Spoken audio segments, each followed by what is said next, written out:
Hi welcome back to our YouTube channel. ನಾವು ಇವತ್ತಿನ class ಅಲ್ಲಿ ಜೀವಕ್ರಿಯೆಗಳ ಬಗ್ಗೆ ನೋಡ್ತಾ ಹೋಗೋಣ. ಈ ಜೀವಕ್ರಿಯೆಗಳು ಅಂತ ಏನ್ ಇದೆಯಲ್ಲ, ಇದ್ರೊಳಗಡೆ ನಾವ್ ಏನೇನೆಲ್ಲ ನೋಡ್ತೀವಿ ಅಂತ ಹೇಳಿದ್ರೆ ನೋಡಿ, ಪೋಷಣೆಯ ಜೊತೆಗೆ ಅವುಗಳಿಗೆ ಸಂಬಂಧಪಟ್ಟಂತೆ ಬಹು ಆಯ್ಕೆ ಪ್ರಶ್ನೆಗಳನ್ನ ನಾವು ನೋಡ್ತೀವಿ.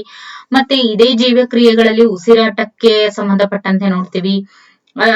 ಅದರ ನಂತರ ಸಾಗಾಣಿಕೆಗೆ ಸಂಬಂಧಪಟ್ಟಂತೆ ನೋಡ್ತೀವಿ, ಮತ್ತೆ ವಿಸರ್ಜನೆಗೆ ಸಂಬಂಧಪಟ್ಟಂತೆ ನಾವು ನೋಡ್ತೀವಿ. ಆಯ್ತಾ? ಇದಿಷ್ಟು ಜೀವ ಕ್ರಿಯೆಗಳ ಬಗ್ಗೆ ಆಗಿರುತ್ತೆ. ಮೊದಲನೇದಾಗಿ ಪೋಷಣೆಯನ್ನ ನಾವು ನೋಡೋದಾದ್ರೆ, ಪ್ರಾಣಿಗಳಲ್ಲಿ ಪೋಷಣಾ ವಿಧಾನವನ್ನ ಘನಹಾರಿ ಪೋಷಣೆ ಅಂತ ಹೇಳಿ ಕರೀತಾರೆ. ಓಕೆ, ಪ್ರಾಣಿಗಳು ಅಂದ್ರೆ ಯಾವುವು? ನಾಯಿ, ನರಿ, ಕುದುರೆ, ಮನುಷ್ಯ ಅಲ್ವಾ?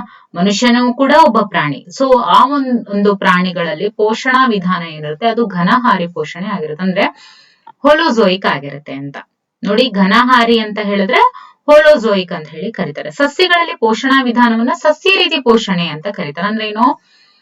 ಹೋಲೋಪೈಟಿಕ್ ಅಂತ ಹೇಳಿ ಕರೀತಾರೆ. ಓಕೆ, ಇಲ್ಲಿ ಹೋಲೋಜೋಯಿಕ್, ಸಸ್ಯಗಳಲ್ಲಿ ಹೋಲೋಪೈಟಿಕ್. ಕೊಳೆತಂತ ವಸ್ತುಗಳನ್ನ ಬಳಸಿಕೊಂಡು ಬದುಕುವ ಜೀವಿಗಳ ಪೋಷಣಾ ವಿಧಾನವನ್ನ ಕೊಳೆತಿನಿ ಪೋಷಣೆ ಅಂತ ಹೇಳಿ ಕರೀತಾರೆ. ಅದನ್ನ ಸ್ಯಾಪ್ರೋಫೈಟಿಕ್ ಅಂತ ಹೇಳಿ ಕರೀತಾರೆ. ಅದಕ್ಕೆ ಉದಾಹರಣೆಯಾಗಿ ನಾವು ನೋಡೋದಾದ್ರೆ ಅಣಬೆ, ಈಸ್ಟು, ಓಕೆ, ಇವೆಲ್ಲವೂ ಕೂಡ. ಆಮೇಲೆ ಊಟ ಮತ್ತು ವಸತಿ ಎರಡಕ್ಕೂ ಕೂಡ ಬೇರೆ ಜೀವಿಗಳನ್ನ ಅವಲಂಬಿಸಿರುವಂತಹ ಜೀವಿಗಳಿಗೆ ಪರಾವಲಂಬಿ ಪೋಷಣೆ ಅಂತ ಹೇಳಿ ನಾವು ಕರಿತೀವಿ. ಇನ್ನು ಉದಾಹರಣೆಗೆ ಕಸ್ಕುಟ, ಆಮೇಲೆ ಕೂಡು ಜೀವನ ಮೀನ್ಸ್ ಸಿಂಬಯಾಸಿಸ್ ಅಂತ ಹೇಳಿ. ಆಮೇಲೆ ಕಲ್ಲುಹೂ, ಅದನ್ನ ಲೈಕೆನ್ಸ್ ಅಂತ ಹೇಳಿ ಕರಿತೀವಿ. ಹರ್ಮಿಟ್ ಕ್ರ್ಯಾಬ್, ಜಂತುಹುಳು, ಕೊಕ್ಕೆ ಹುಳು, ಓಕೆ, ಇವೆಲ್ಲವೂ. ಇನ್ನು ಮಲೇರಿಯಾ ರೋಗಕ್ಕೆ ಕಾರಣವಾದಂತಹ ಜೀವಿ ಯಾವುದು ಅಂತ ಹೇಳಿದ್ರೆ ದಟ್ ಇಸ್ ಪ್ಲಾಸ್ಮೋಡಿಯಂ. ಇವೆಲ್ಲವೂ ಕೂಡ 1 ಮಾರ್ಕಿಗೆ ವೆರಿ ವೆರಿ ಇಂಪಾರ್ಟೆಂಟ್. ಹಾಗಾಗಿ ನೋಡ್ತಾ ನೀವು ಪಾಯಿಂಟ್ಸ್ ಮಾಡಿ ಇಟ್ಕೋಬೇಕು. ಓಕೆ, ಇವೆಲ್ಲವೂ ಓಕೆ. ಆಮೇಲೆ ರಕ್ತ ಭೇದಿಗೆ ಕಾರಣವಾಗಿರುವಂತಹ ಜೀವಿ ಎಂಟಮೀಬಾ ಹಿಸ್ಟೋಲಿಟಿಕಾ. ಆಮೇಲೆ ಪತ್ರ ಹರಿತಲ್ಲದೆ, ಸೂರ್ಯನ ಬೆಳಕಿಲ್ಲದೆ ಆಹಾರ ತಯಾರಿಸುವ ಕ್ರಿಯೆಗೆ ರಾಸಾಯನಿಕ ಸಂಶ್ಲೇಷಣೆ ಅಂತ ಹೇಳಿ ನಾವು ಕರಿತೀವಿ. ಭೂಮಿಯ ಮೇಲೆ ಬೀಳುವ ಸೂರ್ಯನ ಬೆಳಕಿನಲ್ಲಿ 0.02% ಮಾತ್ರ ಸಸ್ಯಗಳು ಬಳಸ್ಕೊಳ್ತವೆ. ಇನ್ನು ಅಗಾಧವಾದ ಶಕ್ತಿ ಏನಾಗುತ್ತೆ?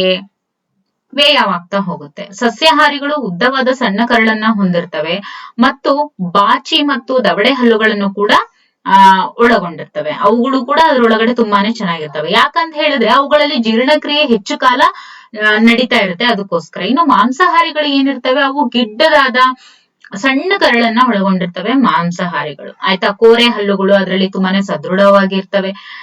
ಯಾಕೆ ಅಂತ ಹೇಳಿದ್ರೆ ಅವುಗಳಲ್ಲಿ ಸಿದ್ಧವಾಗಿರ್ತಕ್ಕಂತ ಮಾಂಸ ಸಿಗೋದ್ರಿಂದ ಕಡಿಮೆ ಅವಧಿ ಸಾಕು ಅದು ಜೀರ್ಣ ಆಗೋದಕ್ಕೆ. ಇನ್ನು ಭೂಮಿಯ ಮೇಲಿನ ಅತಿ ದೊಡ್ಡ ಮಾಂಸಾಹಾರಿ ಪ್ರಾಣಿ ಯಾವುದು ಅಂತ ಹೇಳಿದ್ರೆ ತಿಮಿಂಗಲ. ಭೂಮಿ ಮೇಲಿನ ಅತಿ ದೊಡ್ಡ ಮಾಂಸಾಹಾರಿ ಪ್ರಾಣಿ ಯಾವುದು ಅಂತ ಹೇಳಿದ್ರೆ ತಿಮಿಂಗಲ. ಆಯ್ತಾ? ಕೀಟಹಾರಿ ಸಸ್ಯಗಳಿಗೆ ಉದಾಹರಣೆ ಬಂದು ಡ್ರಾಸರ, ಹೂಜಿ ಗಿಡ, ಇವು. ಇನ್ನು ನೈಟ್ರೋಜನ್ಗೋಸ್ಕರ ಕೀಟವನ್ನ ಅವು ಭಕ್ಷಿಸ್ತವೆ. ಆಯ್ತಾ? ಅಂದ್ರೆ ಅವುಗಳನ್ನ ತಿಂತವೆ. ಇನ್ನು ಸಸ್ಯಗಳಲ್ಲಿ ಪೋಷಣೆ, ಇವುಗಳನ್ನ ನಾವು ನೋಡೋದಾದ್ರೆ ಸ್ವಪೋಷಕ ಅಂತ ನಾವು ಹೇಳ್ತೀವಿ ಸಸ್ಯಗಳಲ್ಲಿ. ಆಯ್ತಾ? ಸಸ್ಯಗಳಲ್ಲಿ ಆಹಾರ ತಯಾರಿಸುವಂತಹ ಕ್ರಿಯೆಗೆ ದ್ಯುತಿ ಸಂಶ್ಲೇಷಣೆ ಕ್ರಿಯೆ ಅಂತ ಕರಿತೀವಿ. ಆಮೇಲೆ ದ್ಯುತಿ ಸಂಶ್ಲೇಷಣೆ ಕ್ರಿಯೆಗೆ ಬೇಕಾದಂತಹ ಕಚ್ಚಾ ವಸ್ತುಗಳು ಒಂದು ಪತ್ರಹರಿತು ಬೇಕಾಗುತ್ತೆ, ದಟ್ ಮೀನ್ಸ್ ಕ್ಲೋರೋಫಿಲ್. ಆಮೇಲೆ ಸೂರ್ಯನ ಬೆಳಕು ಬೇಕಾಗುತ್ತೆ, ಕಾರ್ಬನ್ ಡೈಆಕ್ಸೈಡ್ ಮತ್ತೆ ನೀರು. ಇವೆಲ್ಲವೂ ಕೂಡ ಸಂಶ್ಲೇಷಣಾ ಕ್ರಿಯೆಗೆ ಬೇಕಾಗಿರುವಂತಹ ಕಚ್ಚಾ ವಸ್ತುಗಳು. ಇನ್ನು ದ್ಯುತಿ ಸಂಶ್ಲೇಷಣೆ ಕ್ರಿಯೆ ಏನಿದೆ ಇವು 2 ಹಂತಗಳಲ್ಲಿ ನಡೀತವೆ. ಒಂದು ಬೆಳಕಿನ ಪ್ರತಿಕ್ರಿಯೆ, ಇನ್ನೊಂದು ಎರಡು ಪ್ರತಿಕ್ರಿಯೆ. ನೋಡಿ, ಬೆಳಕು ಪ್ರತಿಕ್ರಿಯೆಯಲ್ಲಿ ಏನಾಗುತ್ತೆ? ಪತ್ರಹರಿತಿನ ಗ್ರಾನ ಏನಿರುತ್ತೆ ಆ ಭಾಗದಲ್ಲಿ ನಡೆಯುತ್ತೆ. ಪತ್ರಹರಿತಿನ ಗ್ರಾನ ಭಾಗದಲ್ಲಿ ಸಂಶ್ಲೇಷಣೆ ಕ್ರಿಯೆ ನಡೆಯುತ್ತೆ ಬೆಳಕಿನ ಪ್ರತಿಕ್ರಿಯೆಯಲ್ಲಿ. ಇದು ವೆರಿ ವೆರಿ ಇಂಪಾರ್ಟೆಂಟ್. ಅಂದ್ರೆ ಬೆಳಕು ಪ್ರತಿಕ್ರಿಯೆಯಲ್ಲಿ ಸಂಶ್ಲೇಷಣಾ ಕ್ರಿಯೆ ಯಾವ ಭಾಗದಲ್ಲಿ ನಡೆಯುತ್ತೆ ಅಂತ ಹೇಳಿದ್ರೆ ಪತ್ರಹರಿತಿನ ಗ್ರಾನ ಭಾಗದಲ್ಲಿ. ಆದ್ರೆ ಇರಡು ಪ್ರತಿಕ್ರಿಯೆ, ಓಕೆ, ಅಂದ್ರೆ ನೈಟ್ ರಿಯಾಕ್ಷನ್ ಅಲ್ಲಿ ಫೋಟೋಸಿಂಥಸಿಸ್ ಯಾವ ಭಾಗದಲ್ಲಿ ನಡೆಯುತ್ತೆ ಅಂತ ಹೇಳಿದ್ರೆ ಪತ್ರಹರಿತಿನ ಸ್ಟ್ರೋಮಾ ಭಾಗದಲ್ಲಿ. These are very very very important. Okay, ಬಹಳಷ್ಟು ಇಂಪಾರ್ಟೆಂಟ್ ಇದು.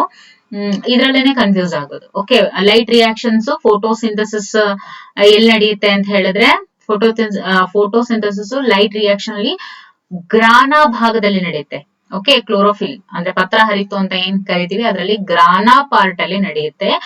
ಅದೇ ಪತ್ರಹರಿತಿನ ಸ್ಟ್ರೋಮಾ ಪಾರ್ಟ್ ಅಲ್ಲಿ ನಡೆಯುವುದು ಯಾವಾಗ? ರಾತ್ರಿ ಟೈಮ್ ಅಲ್ಲಿ ನಡೆಯುತ್ತೆ. ಇನ್ನು ಅದಕ್ಕೆ ನೋಡಿ 6CO2 plus 6H2O gives rise to C6H12O6 plus CO2 ಈ ರೀತಿಯಾಗಿ ನಮಗೆ ಸಿಗುವಂಥದ್ದು. ಆಮೇಲೆ ಸಸ್ಯಗಳಲ್ಲಿ ಅನಿಲಗಳ ವಿನಿಮಯ ಪತ್ರರಂಧ್ರದ ಮೂಲಕ ನಡೆಯುತ್ತೆ. ಸಸ್ಯಗಳಲ್ಲಿ ಅನಿಲಗಳ ವಿನಿಮಯ ಏನಿರುತ್ತೆ ಅದು ಪತ್ರರಂಧ್ರದ ಮೂಲಕ ನಡೆಯುತ್ತೆ, ಸ್ಟೊಮ್ಯಾಟೊ ಅಂತ ಹೇಳಿ ಕರಿತೀವಿ. ಸಸ್ಯಗಳ ಉಸಿರಾಟಕ್ಕೆ ಬೇಕಾದ ಅನಿಲ ಆಕ್ಸಿಜನ್ ಆಗಿರುತ್ತೆ. ಪ್ರಾಣಿಗಳ ಉಸಿರಾಟಕ್ಕೆ ಬೇಕಾದ ಅನಿಲ ಯಾವ್ದಾಗಿರುತ್ತೆ ಅದು ಕೂಡ ಆಕ್ಸಿಜನ್ ಆಗಿರುತ್ತೆ.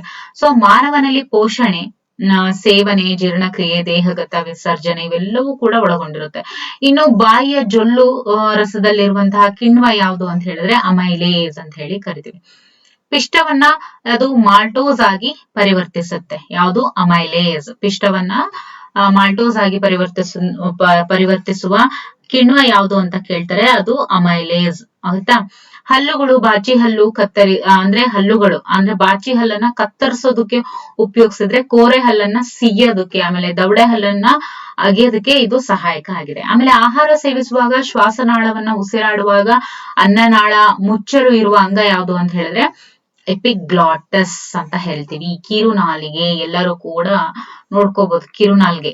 ಓಕೆ, ಆ ಕಿರುನಾಲ್ಗೆ ಏನಿದೆ ಆಹಾರ ಸೇವಿಸುವಾಗ, ಶ್ವಾಸನಾಳವನ್ನ ಉಸಿರಾಡುವಾಗ ಅನ್ನನಾಳ ಮುಚ್ಚೋದಕ್ಕೆ, ಓಕೆ, ಅನ್ನನಾಳವನ್ನ ಮುಚ್ಚೋದಕ್ಕೆ ಇರುವಂತಹ ಅಂಗ ಯಾವುದು ಅಂತ ಹೇಳಿದ್ರೆ ದಟ್ ಇಸ್ ಎಪಿಗ್ಲಾಟಸ್ ಅಂದ್ರೆ ಕಿರುನಾಲಿಗೆ ಅಂತ ಹೇಳಿ ಕರಿತೀವಿ. ಎಪಿಗ್ಲಾಟಿಸ್ ಅಂದ್ರೆ ಏನು?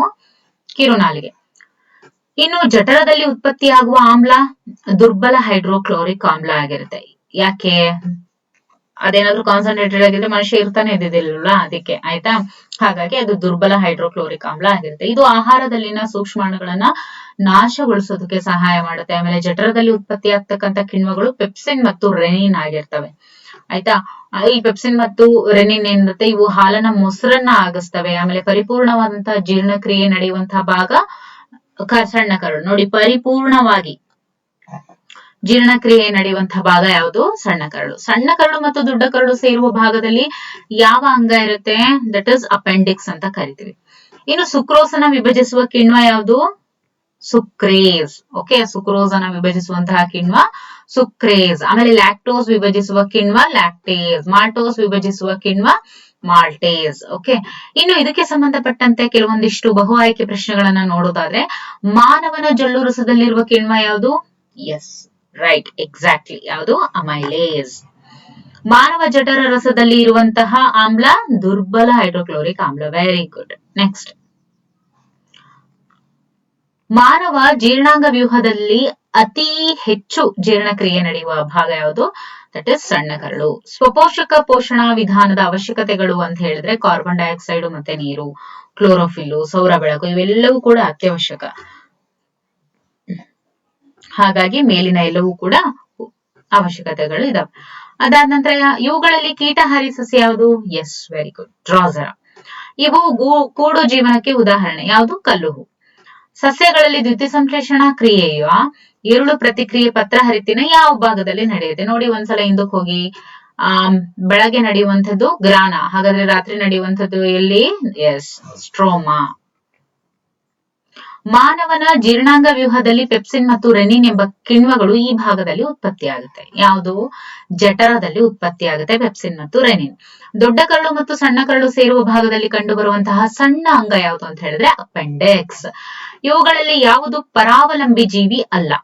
ಯಾವುದು ಪರಾವಲಂಬಿ ಜೀವಿ ಅಲ್ಲ? ಎರೆಹುಳು. ಎರೆಹುಳು ಏನಿದೆ ಇದು ಪರಾವಲಂಬಿ ಜೀವಿ ಅಲ್ಲ. ಇದಿಷ್ಟು ಪೋಷಣೆಗೆ ಸಂಬಂಧಪಟ್ಟದ್ದಾಗಿತ್ತು. ಈಗ ನಾವು ಜೀವಕ್ರಿಯೆಗಳಲ್ಲಿ ಉಸಿರಾಟಕ್ಕೆ ಸಂಬಂಧಪಟ್ಟಂತೆ ನೋಡ್ತಾ ಹೋಗೋಣ. ನೋಡಿ, ಒಂದು ಆಹಾರವನ್ನ ಉತ್ಕರ್ಷಿಸಿ ಶಕ್ತಿ ಬಿಡುಗಡೆ ಮಾಡುವಂತಹ ಕ್ರಿಯೆಗೆ ನಾವು ಉಸಿರಾಟ ಅಂತ ಕರಿತೀವಿ. ಅದನ್ನ ಕೆಮಿಕಲ್ ರಿಯಾಕ್ಷನ್ ಅಲ್ಲಿ ನಾವು ನೋಡೋದಾದ್ರೆ C6H12O6 plus 6CO2 that is gives rise to 6CO2 plus 6H2O ಜೊತೆಗೆ ಶಕ್ತಿ ಎನ್ನುವಂಥದ್ದು ಕೂಡ ಬಿಡುಗಡೆ ಆಗುತ್ತೆ. ನೋಡಿ, ಉಸಿರಾಟದಲ್ಲಿ 3 ವಿಧ. ಒಂದು ಆಮ್ಲಜನಕ ಸಹಿತ ಉಸಿರಾಟ, ಒಂದು ಆಮ್ಲಜನಕ ರಹಿತ ಉಸಿರಾಟ, ಇನ್ನೊಂದು ಆಮ್ಲಜನಕ ಕೊರತೆ ಉಸಿರಾಟ ಅಂತ ಹೇಳ್ತೀವಿ. ಆಮ್ಲಜನಕ ಸಹಿತ ಉಸಿರಾಟದಲ್ಲಿ ಏನಾಗಿರುತ್ತೆ? ಬಿಡುಗಡೆಯಾಗುವ ಪ್ರಮುಖ ಉತ್ಪನ್ನ ಕಾರ್ಬನ್ ಡೈಆಕ್ಸೈಡ್ ಆಗಿರುತ್ತೆ. ಅದೇ ಆಮ್ಲಜನಕ ಕೊರತೆ ಇದ್ದಾಗ ಉಸಿರಾಟದಲ್ಲಿ ಬಿಡುಗಡೆಯಾಗುವಂತಹ ಪ್ರಮುಖ ಉತ್ಪನ್ನ ಲ್ಯಾಕ್ಟಿಕ್ ಆಮ್ಲ. This is very very very important. ನೋಡಿ, ಆಮ್ಲಜನಕದ ಕೊರತೆ ಇದ್ದಾಗ ಉಸಿರಾಟದಲ್ಲಿ ಬಿಡುಗಡೆಯಾಗುವಂತಹ ಪ್ರಮುಖ ಉತ್ಪನ್ನ ಯಾವುದು ಅಂತ ಹೇಳಿ ಕೇಳ್ತಾರೆ. ದಟ್ ಇಸ್ ಲ್ಯಾಕ್ಟಿಕ್ ಆಮ್ಲ. ಆಮ್ಲಜನಕ ರಹಿತ ಉಸಿರಾಟದಲ್ಲಿ ಬಿಡುಗಡೆಯಾಗುವಂತಹ ಪ್ರಮುಖ ಆಮ್ಲ ಯಾವುದು ಅಂತ ಹೇಳಿದ್ರೆ ethanol. Okay, in the absence of oxygen ಯಾವುದು? ಇಥೆನಾಲ್. ಇನ್ನು ಶ್ವಾಸಕೋಶಗಳ ಒಳಭಾಗದಲ್ಲಿರುವ ಸಣ್ಣ ಗೂಡುಗಳನ್ನ ಆಲ್ವಿಯೋಲೈಗಳು ಅಂತ ಹೇಳಿ ಕರೀತಾರೆ. ಸಾಮಾನ್ಯ ವ್ಯಕ್ತಿಯಲ್ಲಿ ನಿಮಿಷಕ್ಕೆ ಉಸಿರಾಟದ ದರ 15ರಿಂದ 18 ಬಾರಿ. ಇನ್ನು ಜಿರಳೆಯ ಉಸಿರಾಟದ ಅಂಗ ಟ್ರಾಕಿಯಾ ಅಂತ ಕರಿತೀವಿ, ಅದನ್ನ ಸ್ಪ್ಯಾರಕಲ್ ಅಂತ ಕೂಡ ಕರೀತಾರೆ. ಮೃದ್ವಂಗಿ ಮೊಲುಸ್ಕನ್ಸ್ ಅಲ್ಲಿ ಟಿನಿಡಿಯಾ ಅಂತ ಕರೀತಾರೆ. ಮೀನುಗಳಲ್ಲಿ ಕಿವಿರು ಅಂತ ಕರೀತಾರೆ.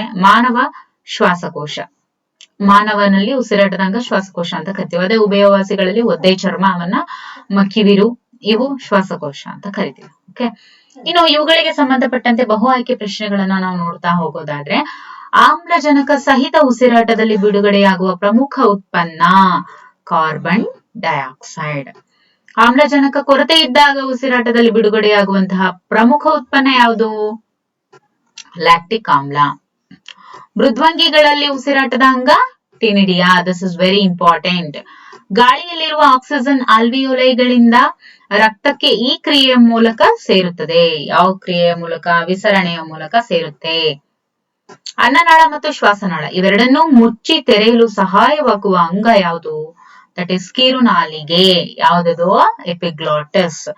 ಜೀವಕೋಶದಲ್ಲಿ ಪೈರುವೇಟ್ ವಿಭಜನೆಯಾಗಿ ಕಾರ್ಬನ್ ಡೈಆಕ್ಸೈಡ್, ನೀರು, ಶಕ್ತಿ ಬಿಡುಗಡೆಯಾಗುವ ಭಾಗ ಯಾವುದು ಅಂತ ಹೇಳಿದ್ರೆ ಶಕ್ತಿ ಬಿಡುಗಡೆಯಾಗುವ ಭಾಗ that is home energy currency ಅಂತ ಹೇಳ್ತೀವಿ. That is mitochondria.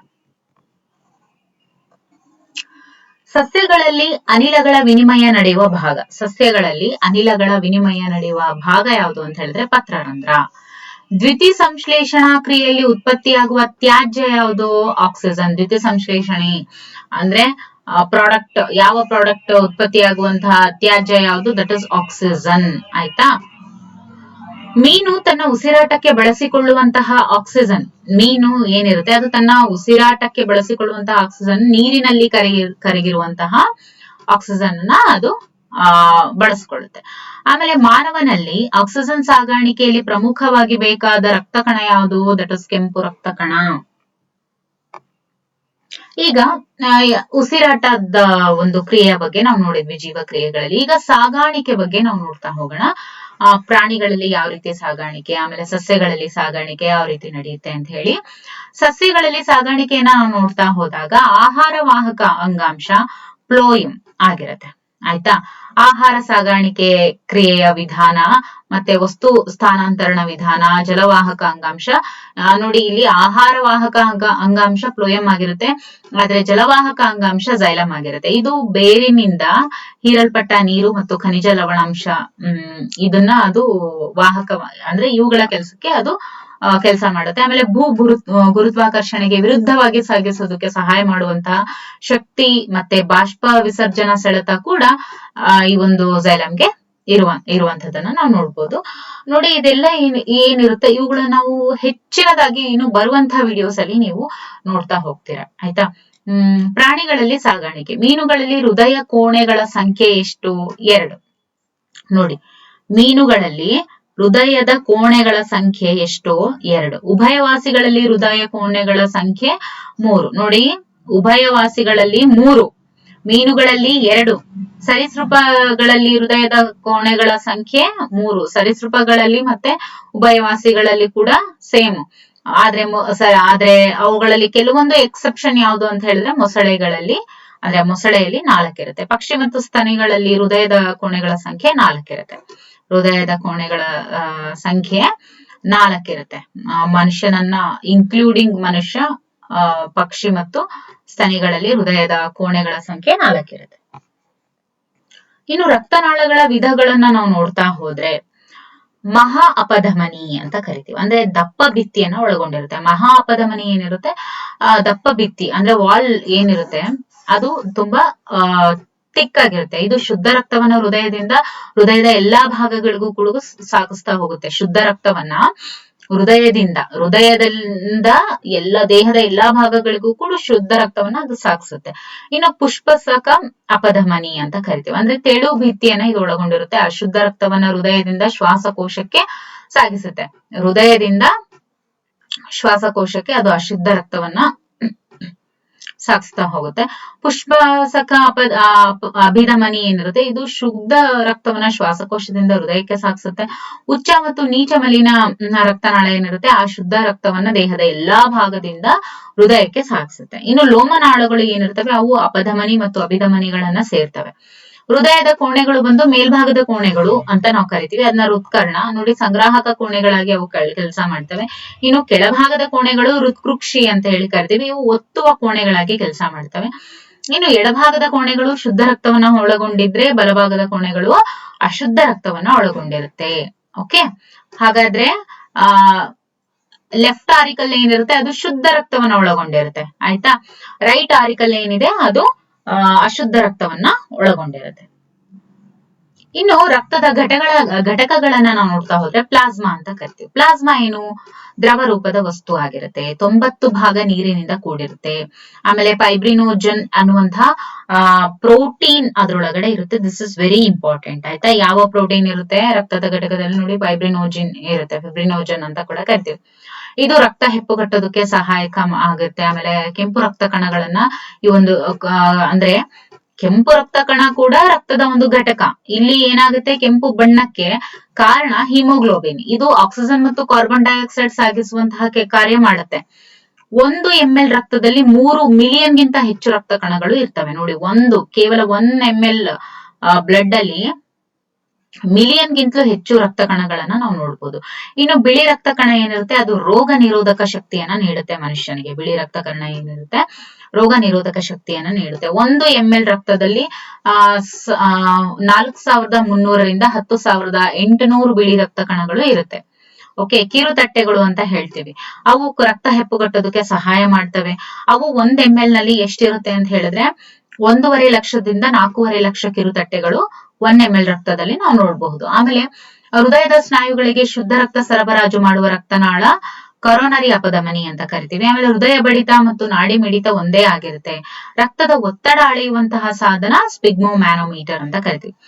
ಸಾಮಾನ್ಯ ಮನುಷ್ಯನ ರಕ್ತದ ಒತ್ತಡ 120/80 ಮಿಲಿಮೀಟರ್ ಪಾದರಸ ಒತ್ತಡವನ್ನ ಒಳಗೊಂಡಿರುತ್ತೆ. ಓಕೆ, ಇದಕ್ಕೆ ಸಂಬಂಧಪಟ್ಟಂತೆ ಬಹು ಆಯ್ಕೆ ಪ್ರಶ್ನೆಗಳನ್ನ ನಾವು ನೋಡ್ತಾ ಹೋದ್ರೆ, ಸಸ್ಯಗಳಲ್ಲಿ ನೀರು ಮತ್ತು ಖನಿಜ ಲವಣಾಂಶಗಳನ್ನ ಸಾಗಿಸುವಂತ ಅಂಶ ಯಾವುದು? ನೀರು ಮತ್ತು ಖನಿಜ ಲವಣಾಂಶಗಳನ್ನ ಸಾಗಿಸುವಂತದ್ದು ಝೈಲಮ್. ಸಸ್ಯಗಳಲ್ಲಿ ನೀರು ಮತ್ತು ಖನಿಜ ಲವಣಾಂಶಗಳನ್ನು ಗುರುತ್ವಾಕರ್ಷಣೆಯ ವಿರುದ್ಧವಾಗಿ ಸಾಗಿಸಲು ಕಾರಣವಾದ ಸೆಳೆತ ಯಾವುದು ಅಂತ ಹೇಳಿದ್ರೆ ಬಾಷ್ಪ ವಿಸರ್ಜನಾ ಸೆಳೆತ, ಆಯ್ತಾ. ಆಮೇಲೆ ಸಸ್ಯಗಳಲ್ಲಿ ಎಲೆಗಳಲ್ಲಿ ತಯಾರಾದ ಆಹಾರವನ್ನು ಸಾಗಿಸುವ ಅಂಶ ಫ್ಲೋಯಂ. ಮೀನಿನ ಹೃದಯದಲ್ಲಿ ಇರುವಂತಹ ಕೋಣೆಗಳು 2. 4 ಕೋಣೆಗಳುಳ್ಳ ಹೃದಯ ಹೊಂದಿರುವ ಸರೀಸೃಪ ಮೊಸಳೆ. ಮಾನವನ ದೇಹದಲ್ಲಿ ಶುದ್ಧ ರಕ್ತವನ್ನು ದೇಹದ ಎಲ್ಲಾ ಭಾಗಗಳಿಗೆ ಸಾಗಿಸುವಂತಹ ರಕ್ತನಾಳ ಮಹಾ ಅಪಧಮನಿ. ಇಮ್ಮಡಿ ಪರಿಚಲನೆ ಅಂತ ಅಂದ್ರೆ ದೇಹಕ್ಕೆ ಶುದ್ಧ ರಕ್ತ ದೊರಕಬೇಕು ಅಂತ ಹೇಳಿದ್ರೆ ರಕ್ತ ಹೃದಯವನ್ನ 2 ಬಾರಿ ಹಾದು ಹೋಗ್ಬೇಕು. ಅದನ್ನ ನಾವು ಇಮ್ಮಡಿ ಪರಿಚಲನೆ ಅಂತ ಹೇಳ್ತೀವಿ. ಓಕೆ, ಇಮ್ಮಡಿ ಪರಿಚಲನೆ ಅಂದ್ರೆ 2 ಬಾರಿ ಪರಿಚಲನೆ, ಡಬಲ್ ಸರ್ಕ್ಯುಲೇಷನ್ ಅಂತ ಕರಿತೀವಿ. ಈ ಡಬಲ್ ಸರ್ಕ್ಯುಲೇಷನ್ ಪದದ ಅರ್ಥ ಏನು ಅಂತ ಹೇಳಿದ್ರೆ ದೇಹಕ್ಕೆ ಒಂದು ಪ್ಯೂರ್ ಅಂದ್ರೆ ನಮ್ಗೆ ಪ್ಯೂರ್ ಬ್ಲಡ್ ಬೇಕು ಅನ್ನೋದ ಬೇಕಾಗುತ್ತಲ್ವಾ, ಅದಕ್ಕೋಸ್ಕರ ರಕ್ತ ಹೃದಯವನ್ನ 2 ಬಾರಿ ಹಾದು ಹೋಗ್ಬೇಕು. ರಕ್ತದ ಒತ್ತಡವನ್ನು ಅಳೆಯುವಂತಹ ಸಾಧನ ಸ್ಪಿಗ್ಮೋಮ್ಯಾನೋಮೀಟರ್. ಆರೋಗ್ಯವಂತ ಮನುಷ್ಯನ ಸರಾಸರಿ ಸಾಮಾನ್ಯ ರಕ್ತದೊತ್ತಡ 120/80. ರಕ್ತದಲ್ಲಿ ಅತಿ ಹೆಚ್ಚಿನ ಸಂಖ್ಯೆಯಲ್ಲಿ ರಕ್ತಕಣ ಕೆಂಪು ರಕ್ತ ಕಣನೇ ಇರುವಂತದ್ದು. ರಕ್ತ ಹೆಪ್ಪುಗಟ್ಟುವಿಕೆಗೆ ಸಹಾಯಕವಾಗುವಂತಹ ರಕ್ತಕಣ ಕಿರುತಟ್ಟೆ. ಈ ರಕ್ತ ಕಣಗಳ ಸಂಖ್ಯೆ ಹೆಚ್ಚಾದರೆ ರಕ್ತ ಕ್ಯಾನ್ಸರ್ ಅಂತ ಕರಿತೀವಿ. Yes, coming to the point. ನೋಡಿ, ಇವಾಗ ಬಿಳಿ ರಕ್ತ ಕಣಗಳು ಏನಿದಾವೆ ಅದು ನಮಗೆ ಏನಕ್ಕೆ ಉಪಯುಕ್ತ? ಅದು ಇಮ್ಯುನಿಟಿಗೋಸ್ಕರ ಇಂಪಾರ್ಟೆಂಟ್. ಅಂದ್ರೆ ಏನು? ಅದು ನಮ್ಮ ಏನಂತೀವಿ ಇಮ್ಯುನಿಟಿ ಅಂದ್ರೆ ಏನು ಅಂದ್ರೆ ರೋಗ ನಿರೋಧಕ ಶಕ್ತಿಯನ್ನ ಹೆಚ್ಚಿಸುತ್ತೆ ಅಂತ ಹೇಳ್ತೀವಿ. ಆದ್ರೆ ಅದೇ ಸಂಖ್ಯೆ ಜಾಸ್ತಿ ಆದ್ರೆ ಏನಾಗುತ್ತೆ? ಬ್ಲಡ್ ಕ್ಯಾನ್ಸರ್ ಉಂಟಾಗುತ್ತೆ. ಓಕೆ, ಬಿಳಿ ರಕ್ತ ಕಣ ಜಾಸ್ತಿ ಆದಾಗ ರಕ್ತದ ಕಣ ರಕ್ತದ ಕ್ಯಾನ್ಸರ್ ಅಂತ ಹೇಳಿ ಕರೀತಾರೆ. ಅಪಧಮನಿಯ ರಕ್ತನಾಳಗಳ ಭಿತ್ತಿ ದಪ್ಪವಾಗಿರೋದಕ್ಕೆ ಕಾರಣ ಏನು? ಹೃದಯದಿಂದ ರಕ್ತವು ಹೆಚ್ಚು ಒತ್ತಡದಿಂದ ನುಗ್ಗೋದ್ರಿಂದ ದಪ್ಪ ಆಗಿರೋದಕ್ಕೆ ಅದು ಕಾರಣ ಅಂದ್ರೆ ದಪ್ಪವಾಗಿರೋದಕ್ಕೆ ಅದು ಕಾರಣ. ಆಮೇಲೆ ಹೃದಯದ ಸ್ನಾಯುಗಳಿಗೆ ಶುದ್ಧ ರಕ್ತ ಸಾಗಿಸುವ ರಕ್ತನಾಳ ಕೊರೋನರಿ ಅಪಧಮನಿ. ಶುದ್ಧ ರಕ್ತ ಸಾಗಿಸುವ ಅಂದ್ರೆ ಪ್ಯೂರ್ ಬ್ಲಡ್ ಅನ್ನ ಸಾಗಿಸುವಂತದ್ದು ಕೊರೋನರಿ ಆರ್ಟರಿ ಅಂತ ಕರಿತೀವಿ. ಕೊರೋನರಿ ಅಪಧಮನಿ. ವೀನ್ಸ್ ಬೇರೆ, ಆರ್ಟರೀಸ್ ಬೇರೆ. ಓಕೆ, ಇಲ್ಲಿ ಏನು ಕೊರೋನರಿ ಅಪಧಮನಿ. ಕೆಂಪು ರಕ್ತ ಕಣಕ್ಕೆ ರಕ್ತದ ಕೆಂಪು ಬಣ್ಣಕ್ಕೆ ಕಾರಣವಾದಂತಹ ವರ್ಣಕ ಯಾವುದು? That is haemoglobin. ಓಕೆ, ಇದಿಷ್ಟು ಯಾವ್ದ್ರ ಬಗ್ಗೆ ಆಗಿತ್ತು? ಸಾಗಾಣಿಕೆ ಬಗ್ಗೆ ಆಗಿತ್ತು. ಏನದು ಟ್ರಾನ್ಸ್ಪೋರ್ಟೇಶನ್ ಬಗ್ಗೆ ಆಗಿತ್ತು, ಹೌದಲ್ವಾ? ಈಗ ವಿಸರ್ಜನೆ ಬಗ್ಗೆ ನೋಡ್ತಾ ಹೋಗೋಣ. ಜೀವಕ್ರಿಯೆಗಳಲ್ಲಿ ಇನ್ನೊಂದು ಯಾವುದು? ವಿಸರ್ಜನೆ. ನೋಡಿ, ಚಯಾಪಚಯ ಕ್ರಿಯೆಯಿಂದ ಉಂಟಾದ ನೈಟ್ರೋಜನ್ ಯುಕ್ತ ತ್ಯಾಜ್ಯಗಳು ದೇಹದಿಂದ ಹೊರಹಾಕುವ ಕ್ರಿಯೆಗೆ ನಾವು ವಿಸರ್ಜನೆ ಅಂತ ಹೇಳಿ ಕರಿತೀವಿ. ಸಸ್ಯಗಳಲ್ಲಿ ಯಾವ ರೀತಿ ವಿಸರ್ಜನೆ ಉಂಟಾಗುತ್ತೆ ನೋಡಿ. ಸಸ್ಯಗಳಲ್ಲಿ ಚಟುವಟಿಕೆ ಕಡಿಮೆ ಇರೋದ್ರಿಂದ ತ್ಯಾಜ್ಯಗಳು ಕೂಡ ಕಡಿಮೆ ಇರುತ್ತೆ, ಹೌದಲ್ವಾ? ಸಸ್ಯಗಳು ತೊಗಟೆ, ಹೂವಿನ ದಳಗಳು, ಎಲೆಗಳು, ಅಂಟು ಮತ್ತು ರಾಳಗಳನ್ನ ದೇಹದಿಂದ ಹೊರಹಾಕ್ತವೆ ಅಷ್ಟೇ, ಆಯ್ತಾ? ಪ್ರಾಣಿಗಳಲ್ಲಿ ಯಾವ ರೀತಿ ವಿಸರ್ಜನೆ ಆಗುತ್ತೆ? ಪ್ರಾಣಿಗಳಲ್ಲಿ ಚಟುವಟಿಕೆ ಹೆಚ್ಚಾಗಿ ಇರೋದ್ರಿಂದ ತ್ಯಾಜ್ಯಗಳ ಉತ್ಪತ್ತಿ ಹೆಚ್ಚಾಗಿರುತ್ತೆ. ಉಭಯವಾಸಿಗಳಲ್ಲಿ ತ್ಯಾಜ್ಯ ವಸ್ತು ಅಮೋನಿಯಾ ಆಗಿರುತ್ತೆ. ನೋಡಿ, ಉಭಯವಾಸಿಗಳಲ್ಲಿ ತ್ಯಾಜ್ಯ ವಸ್ತು ಅಮೋನಿಯಾ ಆಗಿರುತ್ತೆ. ಆದ್ದರಿಂದ ಅವುಗಳನ್ನ ಅಮೈನೋಲಿಟಿಕ್ ಜೀವಿಗಳು, ಅಮೈನೋಲಿಟಿಕ್ ಜೀವಿಗಳು ಅಂತ ಕೂಡ ನಾವು ಉಭಯವಾಸಿಗಳನ್ನ ಕರೀತಾರೆ. ಇನ್ನು ಪಕ್ಷಿಗಳಲ್ಲಿ ಯೂರಿಕ್ ಆಮ್ಲ ಆಗಿರುತ್ತೆ.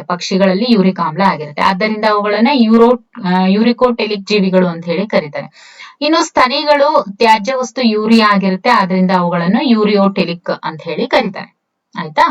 ಈಗ ಮಾನವನಲ್ಲಿ ವಿಸರ್ಜನೆಯನ್ನ ನೋಡೋದಾದ್ರೆ ಒಂದು ಜೊತೆ ಮೂತ್ರಜನಕಾಂಗಗಳನ್ನ ಒಳಗೊಂಡಿರುತ್ತೆ. ಅಂದ್ರೆ ಒಂದು ಜೊತೆ ಕಿಡ್ನಿ ಇರುತ್ತೆ. Human has pair of kidney. Okay, ಆಮೇಲೆ ಮೂತ್ರಜನಕಾಂಗದ ರಚನೆಯ ಮತ್ತು ಕಾರ್ಯದ ಮೂಲ ಘಟಕವನ್ನ ನೆಫ್ರಾನ್ ಅಂತ ಹೇಳಿ ಕರೀತಾರೆ. ನೆಫ್ರಾನ್ ನ ಬಟ್ಟಲಿನಾಕಾರದ ರಚನೆಗೆ ಬೌಮನ್ಸ್ ಕ್ಯಾಪ್ಸ್ಯೂಲ್ ಅಂತ ಕರೀತಾರೆ. ಅಂದ್ರೆ ಬೌಮನ್ನನ ಕೋಶ ಅಂತ ಹೇಳಿ ಕರೀತಾರೆ. ಮೂತ್ರಜನಕಾಂಗದ ವಿಫಲತೆಯಾದಾಗ ಡಯಾಲಿಸಿಸ್ ಚಿಕಿತ್ಸೆಗೆ ಒಳಪಡುತ್ತಾರೆ, ಆಯ್ತಾ? ಮೂತ್ರದ ಒಣ ಹುಲ್ಲಿನ ಬಣ್ಣಕ್ಕೆ ಕಾರಣವಾದಂತಹ ಒಂದು ವರ್ಣಕ ಯಾವುದು ಅಂದ್ರೆ ಯೂರೋಕ್ರೋಮ್ ಅಂತ ಹೇಳಿ ಕರಿತೀವಿ. ನೋಡಿ, ನಮ್ಮ ಅಂದ್ರೆ ಮನುಷ್ಯ ಏನು ಮೂತ್ರ ವಿಸರ್ಜನೆ ಮಾಡ್ತಾನೆ ಅದು ಒಣ ಹುಲ್ಲಿನ ಬಣ್ಣದಂತೆ ಇರುತ್ತೆ. ಅದಕ್ಕೆ ಕಾರಣ ಏನು ಅಂತ ಹೇಳಿದ್ರೆ ಯೂರೋಕ್ರೋಮ್, ಓಕೆ, ಅನ್ನುವಂತ ಒಂದು ವರ್ಣಕ, ಆಯ್ತಾ? ಸಾಮಾನ್ಯ ವಯಸ್ಕ ಮನುಷ್ಯ ದಿನಕ್ಕೆ 800 ಮಿಲಿ ಲೀಟರ್ ಇಂದ 2 ಲೀಟರ್ ಮೂತ್ರವನ್ನ ಉತ್ಪತ್ತಿ ಮಾಡ್ತಾನೆ, ಆಯ್ತಾ? ಇದಕ್ಕೆ ಸಂಬಂಧಪಟ್ಟಂತೆ ಕೆಲವೊಂದಿಷ್ಟು ಬಹು ಆಯ್ಕೆ ಪ್ರಶ್ನೆಗಳನ್ನ ನಾವು ನೋಡ್ತಾ ಹೋಗೋಣ. ಮೂತ್ರಜನಕಾಂಗದ ರಚನೆಯ ಮತ್ತು ಕಾರ್ಯದ ಮೂಲ ಘಟಕ ನೆಫ್ರಾನ್ ಆಗಿರುತ್ತೆ. ಮೂತ್ರದ ಒಣ ಹುಲ್ಲಿನ ಬಣ್ಣಕ್ಕೆ ಕಾರಣವಾದ ವರ್ಣಕ ಯೂರೋಕ್ರೋಮ್ ಆಗಿರುತ್ತೆ. ಮಾನವನ ಮೂತ್ರದಲ್ಲಿರುವ ಪ್ರಮುಖ ತ್ಯಾಜ್ಯ ಯೂರಿಯಾ ಆಗಿರುತ್ತೆ. ನೀರು ಅಲ್ಲ, ಅಮೋನಿಯಾ ಅಲ್ಲ, ಯೂರಿಕ್ ಆಮ್ಲನೂ ಅಲ್ಲ. ಮೂತ್ರಜನಕಾಂಗದ ವಿಫಲತೆಯಾದಾಗ ಈ ಚಿಕಿತ್ಸೆಗೆ ಒಳಪಡ್ತಾರೆ. ಯಾವುದು? ಡಯಾಲಿಸಿಸ್. ನೆಫ್ರಾನ್ ನ ಬಟ್ಟಲಿನಾಕಾರದ ರಚನೆ ಬೌಮನ್ಸ್ ನ ಕ್ಯಾಪ್ಸ್ಯೂಲ್. ಸಸ್ಯಗಳಲ್ಲಿ ವಿಸರ್ಜನಾ ವಸ್ತುಗಳು ಕಡಿಮೆ. ಯಾಕೆಂದ್ರೆ ಸಸ್ಯಗಳ ಚಟುವಟಿಕೆ ಕಡಿಮೆ, ಅದಕ್ಕೋಸ್ಕರ. ಆಮೇಲೆ ಮೂತ್ರಜನಕಾಂಗದ ಕಲ್ಲು ಎಂಬುದು ಸಾಮಾನ್ಯವಾಗಿ ಈ ವಸ್ತು ಆಗಿರುತ್ತೆ. ಯಾವುದು? ಕ್ಯಾಲ್ಸಿಯಂ ಆಕ್ಸಲೇಟ್ ನ ಘನೀಕರಣ ರೂಪ. ಅಂದ್ರೆ ಏನ್ ಕ್ಯಾಲ್ಸಿಯಂ ಆಕ್ಸಲೇಟ್ ಏನಿರುತ್ತಲ್ವಾ ಅದು ಸೊಲಿಡಿಫೈ ಆದಾಗ ಮೂತ್ರಜನಕಾಂಗದ ಕಲ್ಲಾಗಿ ಅದು ರೂಪವನ್ನ ಪಡೆಯುತ್ತೆ. ಸೊ ಆ ಒಂದು ಮೂತ್ರಜನಕಾಂಗದಲ್ಲಿ ಏನು ಕಲ್ಲು ಕಿಡ್ನಿ ಕಲ್ಲಾಗಿದೆ ಅಂತ ಹೇಳ್ತಾರಲ್ಲ, ಅದರ ಒಂದು ಕೆಮಿಕಲ್ ನೇಮ್ ಏನು ಅಂತ ಹೇಳಿದ್ರೆ ಕ್ಯಾಲ್ಸಿಯಂ ಆಕ್ಸಲೇಟ್.